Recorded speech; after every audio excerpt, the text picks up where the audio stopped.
తొలి చూపు చాలంట చిత్తాన చిత్రంగా ప్రేమనేది పుట్టగా 10 మంది అంటుంటే విన్నాను ఇన్నాళ్ళు నమ్మలేదు బొత్తిగా ఆ కళ్ళలో ఆ నవ్వులో మహిమ ఏమిటో ఆ కాంతిలో ఈనాడే నా ఉదయమైనదో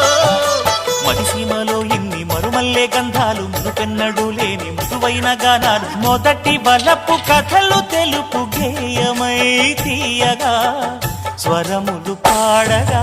ఏ స్వప్నలోకాల సౌందర్య రాసి నా ముందుకొచ్చింది కనువిందు చేసి ఏ నీలి మేఘాల సౌధాలు విడిచి ఈ నేల నడిచింది ఆ మెరుపు వచ్చి